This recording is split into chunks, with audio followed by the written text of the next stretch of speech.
Well, welcome to Overtime, where we take Sunday's message further in hopes that it is more helpful for you and your life and your faith. My name is Jeremy, and I am your host. And as always, be sure to subscribe if you're watching on YouTube, or if you are watching or listening, Apple Podcasts, Spotify, whatever it might be.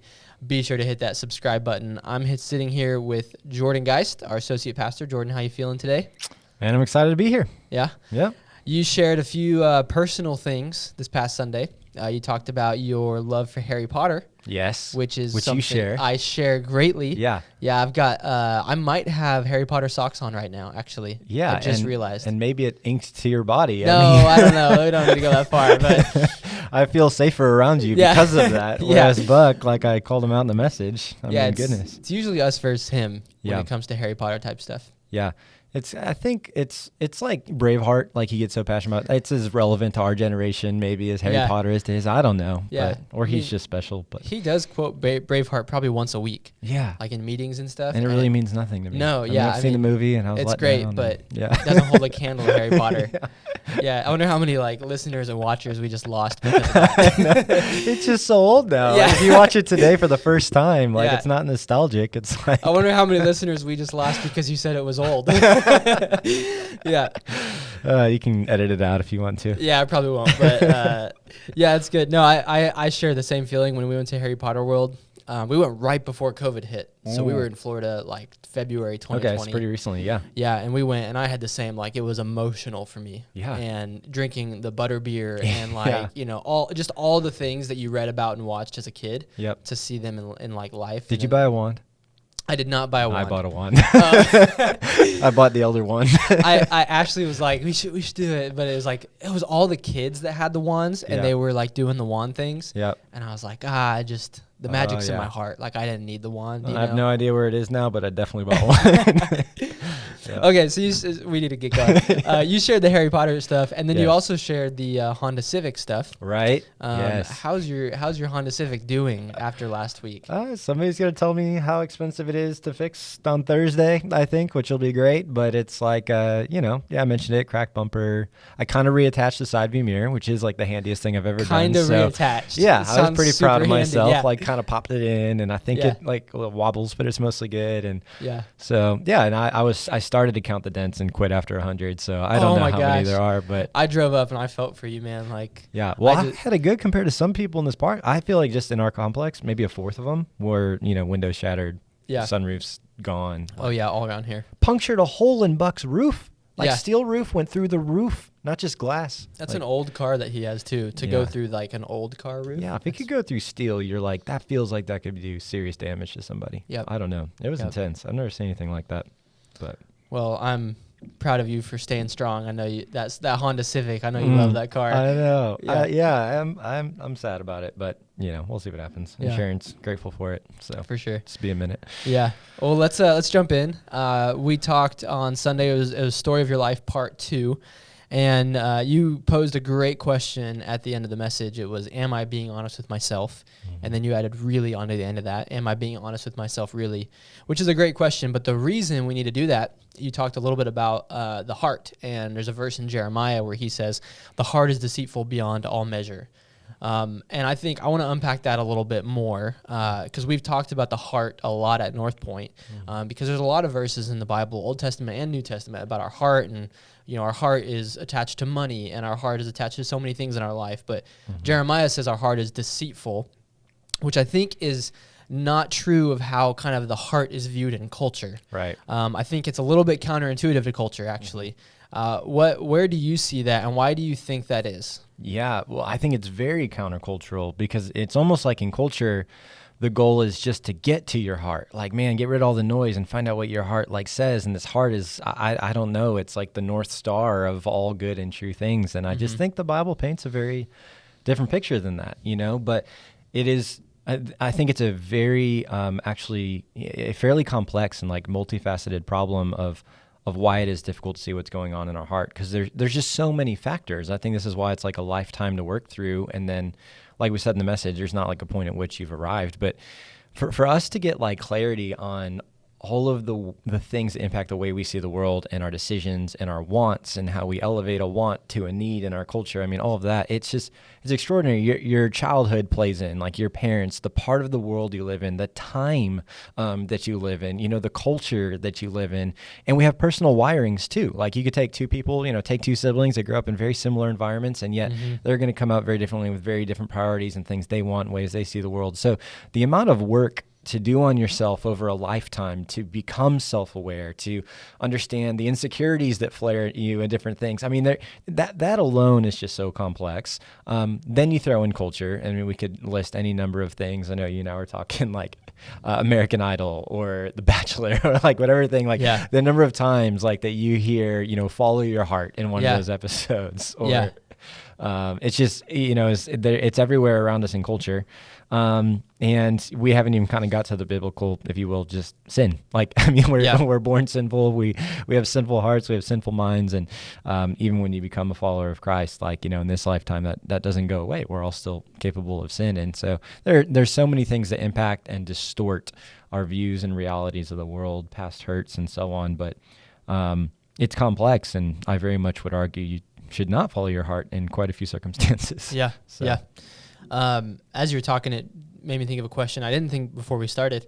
And I've seen it, like you mentioned American Idol and The Bachelor. We've talked about this before, but like American Idol, like they choose the wrong song and they know it and they justify it, but I was just following my heart. Right. Or, on The Bachelor, they make a bad decision and they're like, but I'm just following my heart. And it's like when you put that sentence in there, I'm just following my heart, or I'm just going to follow my heart. I'm just trying to discover what my heart is like. It's almost like you can justify anything. Right. I mean, how far there's no limit to what you can then follow your heart towards, right? It's completely relative. Yeah, it's real. It's like a moral relativism kind of scenario, right? Yeah. Why is following your heart, what's the danger in that for us as a culture? Yeah. As people? Yeah. I mean, if there is no, I mean, we use the term like North Star. Then to your point, I mean, we talk about sometimes to over-exaggerate, but it's true. Some cultures love their neighbor and some eat their neighbor. And they all justify it as the good thing to do. You know what I mean? There's like, you can now justify and any kind of hurt towards another person, any kind of harm towards society as a whole or towards yourself, and the justification of like, this is what I want. And there was no objective reality. And it can create a real unstable environment too. I mean, I think we've all we probably have done this ourselves if we're being honest, but certainly we've been on the other side of a friend that their heart is saying something different like every day, or every week, or, somebody who's going through a breakup and they like hated him on Monday and they're going to marry him on Tuesday and it's back to it. And you're like, wait, is this your heart this whole time? It's confusing. So I think, to follow something that unstable, that prone to emotion, the ways of the wind, and to not have any like solid foundation that you're set on, is just to set yourself up for a ton of regrets in your own story. And I think also the way you would impact the stories of others negatively as well. So. Yeah. On that note, I mean, we go throughout our lives and we're writing our story as we're going, right? I mean, we're literally writing, like you said, the ink isn't dry yet because we are alive. And as we go throughout our life, we get these tugs we feel it in our heart, like something in our chest. We feel and it tugs us in a certain direction. And sometimes it's good, sometimes it's not good, right? It's deceiving us sometimes. So you introduce this question, am I being honest with myself really? To be able to kind of have a heart check in those moments, right? Yeah. Is there ever a point at which we don't need to ask that question? Like, is there a level of self-awareness or health where we go, you know what, I'm not as prone to this anymore? Yeah. What would you say to that? I just think the scriptures paint a pretty emphatic no, so I don't know if either of us are old enough to speak to that yet, but I just think, we've both seen, people 3 times our age, plenty of life experience, make the same mistakes again and again and again and again. And, I want to say this is maybe an Andy Stanley-ism. I don't know who it was, but somebody that spoke to, just living longer is not gaining good life experience. It's evaluated experience that brings wisdom. I've gone through these experiences, and have I taken the energy and effort to learn from them, to understand like what led up to this, what was my role in this, what am I going to do different in the future, like how am I going to heal and grow, versus like I'm just living longer, doesn't help you improve and get a better sense of the world. But I even think if you're in that category, like I would imagine there was a point in David's life pre-David and Bathsheba, where he was like pretty self-aware. He seemed to be pretty healthy, pretty in tune with God, like advisors in his life. So I don't think this was a matter of like he had never done the work before. This is probably just one of the first times where he's like pulled out, he's isolated, he's made some assumptions that were bad assumptions. He's bad in a bad environment and has nobody there to support him, to help him, and so on, in the story that we told. So yeah, I just think as long as we're, capable of sin, living in a sinful world, then yes, we would always be susceptible to do things that we would not want to do, that we'd never dream or find ourselves doing, to add a chapter to our story we'd never want to add. And I think that's true of all human beings minus Jesus, So, yeah. It's like as soon as we think we aren't prone to fall, is the beginning of the fall. Yes. Right? Yeah, it's a great way of phrasing it. Yeah. And I think being on the other side of just, counseling things, mentor things, like being on the other side of people with addiction, what I've noticed and realized is a lot of times people with some sort of addictions that they get free from, in order to get free, they instill certain things in their life.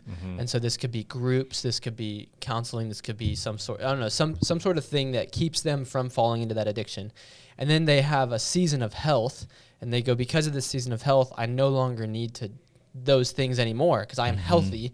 And as soon as you take those things out is when, again, you're prone to fall. Like the assumption I'm not going to fall means I'm now prone to fall any minute now. Yep. Yeah, I think that is perfectly described. I should have asked you the question. So going back to David. So David, you mentioned this, and this was kind of a dilemma even in the message prep process. Yep. Was after this in David's life, like it gets horrible. I mean, his sons, what happens with his sons, you can unpack that a little bit more because you were like studying David, looking at his life, but his sons die, they kill each other. I mean, there's so many horrible things that happen. A lot of times in life, we find ourselves in a situation where perhaps we haven't been honest with ourselves. And how do we find like hope going forward, especially looking at David's life? How do we find hope going forward if we have this trail or this story behind us in which we weren't honest with ourselves, essentially? Yeah, I think this is one of the great, I don't know if I want to call it like a paradox of Christianity, or one of the great dilemmas that you try to reconcile in your head. Like, if I were to jump to Jesus for a second, one of the ways that, we commonly describe or talk about him on a Sunday, Sunday message would be that he is the fullness of grace and truth. And we talk about how, in church world, generally you're going to have a church that kind of like gears one way or the other. One like leans more grace or leans more truth or whatever. And one of the things that so distinguished Jesus is he was not 50-50, like he was 100% of both. And what's so interesting about that is we have to be honest to say, like, it would minimize sin if we're like, hey, your mistakes are no big deal. Like it didn't hurt anybody. There's no consequence of that. Like everything will be fine. I mean, I just think that's like actually an unloving thing to say. It minimizes what sin is, the weight of it, that Jesus had to die for it, and it sets people up for disaster in the future to like not guard against it. I think with everything we had, like absolutely we should attempt to avoid it and invite God in and figure out how it is that we can do that, because sin has natural consequences in our lives. This isn't a heaven or hell thing. That's not this conversation. This isn't about how you get to heaven, faith in Christ, all of that. But there are natural destructive consequences to our sin in this lifetime, and that's real. And we've all experienced that. Exactly. Yeah, I don't think I have to even argue that too long, right? And so it's not a but it's like an and on top of that. It is Christ on the other side of those things that we are brought to some of the most like redemptive, like holiest, most incredible moments where we learn things about ourselves, about God's character, about the world, about humanity, that really can be beautiful in the way that he restores those things, or perhaps just meets us in those things. Like maybe even it's a situation where like the circumstances can't get a whole lot better here in this life. I really am looking to the next life for that. But there's a peace about which I get when I go to my Heavenly Father and address and work through some of these things, rather than just covering up my shame with more shame, covering up evil with more evil, like David did for a while before he finally repented. I mean, that doesn't ever help or get any better. And so that's what's so interesting about all of this is like, how do I say both of those messages on stage? And that was my intention on Sunday, to be like, on one hand, this should be inspiring to go write a different story. But I know many of us are thinking about the stories that we're not proud of that we've already written, and those are real, you know what I mean? And we should not look to rewrite those chapters. And yet God is there with us through all of us, and Jesus had still died for us. And so there's this grace and truth element to all of it that, I don't know, it's complicated at times to articulate, but it was the heart of what I was trying to get to and trying to unpack on Sunday. Yeah. There's a few examples that come to mind in the life of Jesus. For me, I think about the woman caught in adultery. She's literally at rock bottom, and Jesus intervenes as she's about to get stoned. Yeah. And he says, anybody without sin, throw the first stone, and they all walk away. Yeah. And then he has her stand up, and he says, now go, your sins are forgiven. Here's the grace. Yeah. Now go and leave your life of sin. Right. Now here's truth. Like, you've experienced the consequences of that. Walk away from that. There's grace and there's truth. There's grace and there's truth. Even the criminal hanging on the cross next to Jesus, he's experiencing the truth of how he lived his life. I mean, the consequences is his death right there, like hours away from happening. Yeah. And then Jesus says, you're going to be with me today in paradise because you believe. There's grace, right? So there's this like beautiful embodiment of both of these things. And we tend to always fall short when we try to embody both of those things. I've realized in my own life. Yeah. We tend to find ourselves on one line or the other. Yeah. Last question is, as I'm thinking about who's potentially listening to this podcast, there's probably a category of people. There's probably a category of people who would, and maybe wouldn't want to admit this, but would be more in like the Pharisaic lane in the sense of, I don't need to ask this question because I'm good enough. Yeah. Only people who would choose something bad need to ask a question like, am I being honest with myself really? So you have that category of people probably listening. Yeah. Category of people who are potentially like, yeah, this makes a lot of sense. I've got advisors in my life. And then a category of people who are going like, I need to ask this question now. And I've been missing this question for years. You mentioned one application point in terms of like have advisors in your life, but to all of these groups of people, what would you say would be like ways in which we can apply this question in our life on a regular basis and not forget it either? Yeah. Well, yeah, that's where, when I talked about, the advisors, and I mean, there's probably not a secret to people that know me that like, you're one of these people, like in my life when I listed the 4 or 5, but like, I really do think it, there was a season where I felt like I didn't have very many of those. And I wrote them down, like the people that were in that category for me, and then like started to pray about it. 'Cause I felt like it was a big gap for me. And I felt like, man, if I don't have people, speaking into my life regularly, I'm scared about where that could lead. And so I do think there is a little bit of a process of seeking out those types of relationships. I think especially been hurt by people before and stuff. It's not easy to just say like, I'm going to invite somebody into every area of my life. I think it's handing them like a little bit of rope at a time. I think that takes a process. I don't think you can just have that tomorrow and, sit somebody down for coffee and say, you're my person, But I do think like that is one of those, and this is different even than like a small group. I'm not talking about like 20 people, or 10 couples or, I'm saying this is usually like in a lifetime, a handful of individuals that get to speak in your life in that kind of way. But I think it's so important for us to all fight for those people in that way. So I think that's one.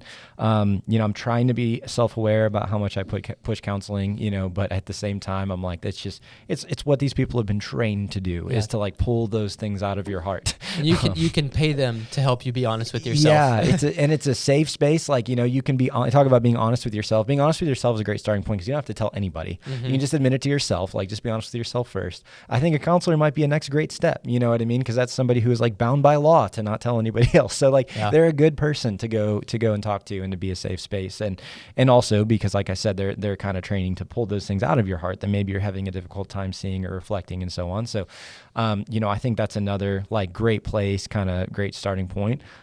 There's so many kind of patterns that we could point to. We talked a little bit at the beginning about, hey, if everything is relative, then how do you know what is true or good? That's why I think that the habit of a time with God, or why we always encourage people to be in the scriptures, well, if that's my source of truth, if that's my North Star, I have something to gauge my feelings or my heart against now. If I like come up with something, then I have a breadth of scriptures that I can go through and say like, okay, well, what does the Bible say about this? Like, is this maybe true? Is this a good thing for me to lean into?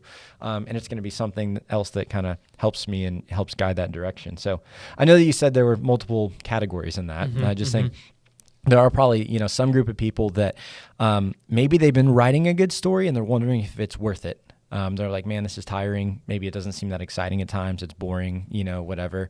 And I would just say, read David's story and pick up 2 Samuel 11 and read it to the end. I mean, like, stick with it. It is so worth it if you're writing a good story to keep writing a good story. You know what I mean? Yeah. To reset, to check everything, to evaluate all my boundaries. Like, am I coasting at all? Like, so on. I just like keep fighting for it. It's so worth it. And then if you're at a point where you just can't stop thinking about the bad chapter or the multiple bad chapters or whatever it would be, then I think like in that place, we talked about finishing strong in that message. I just, again, you and I mean, we've heard so many stories in ministry. We hear people's stories all the time. Typically, people don't come to us to tell us great stories. Typically, like life is falling apart when they come to us with stories. And with all the ones I've come across, I still can't think of a reason why you wouldn't do everything you can to finish well, to finish strong, to write a great conclusion.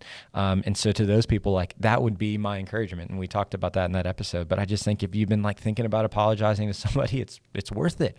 If if there's a relationship that is still reconcilable, not all will be that we've hurt in our past or been hurt by, but if it is reconcilable, I think do it. Like fight for it, and that might take years. I don't necessarily know the scenarios I'm talking to here, but like I think finishing strong is so worth it. And then I think that the Pharisee group category, I might give the same recommendation I gave to the first group to read the rest of David's story. Yeah. I just think if we're at a place in our life where we think we're good because like we've learned enough or based on our own merit, it's like we've missed a fundamentally pretty large piece of the gospel, and that's that we need it every day of our lives. That's that we need Jesus every day of our lives. Yeah. You and I talked about like this, a little bit, even as I'm like delivering the message, I have this balance of like, man, just like reflect to me if it ever feels like I'm teaching at people, because like I'm in the same thing with this. Like I'm a human up there that has like all of these type things, stories I wish I didn't have, the awareness of like how much I need people speaking into my life and into those things. Like I feel that with them, as I'm having a conversation with the crowd. So, that feels like if it's that group of people, there has to be the same kind of heart check. And maybe of the three, I might argue that that's the most vulnerable group. Because if you need help, like that's one thing. If you're like, nah, I'm good. I mean, that's the group I'm most concerned about. If you're sick and don't go to the doctor, you die. If you're sick and you know it, you go to the doctor and you live. Yep. So that's the group that almost would be my greatest plea to say like, hey, if you think you're good and you don't know what you would point to validate that, you know what I mean? Then, man, I'm concerned. So hopefully, walking out of this message or this podcast, there's a couple new barriers, a couple new boundaries that are put in, a couple new guardrails. Guardrails are not restrictive; they just keep you from going off the cliff. Yeah. You know what I mean? They're there for very much for your benefit. So yeah. I'll end with this. It's really cool when you read the Bible and it comes to life as you connect the stories and the families in the Bible and the fathers and the sons. And one of David's sons, Solomon, who is considered to be one of the wisest men to have ever lived, one of the wealthiest men to have ever lived, he writes in Proverbs, close to the end of his life, kind of a list of life principles. And one of my all-time favorite Proverbs is where he says, a man's heart are deep waters. One with insight, one with wisdom, one with understanding draws them out. And so I would just encourage anybody listening to this or watching this to go, hey, the work of drawing out those deceitful things in your heart is difficult, but it is worthwhile. It makes you a wise, it really does make the story you tell in your life so much more worth telling, so much better, and it's worth the work. So I'll just end with that, and we're going to be jumping into part 3 next week. And for a world-class communicator, going to be on stage. We'll see. Home run level. Share it with everybody you know. Yeah. No pressure. Yep. Yeah, I've heard a run through it and it's an amazing message, so I'm excited for people to hear it. Awesome. In all seriousness. I'm excited too, so it should be pretty fun. We're gonna do part 3, and then after that we'll be wrapping up the series of part 4. And so as always, be sure to subscribe, and we'll see you guys next week.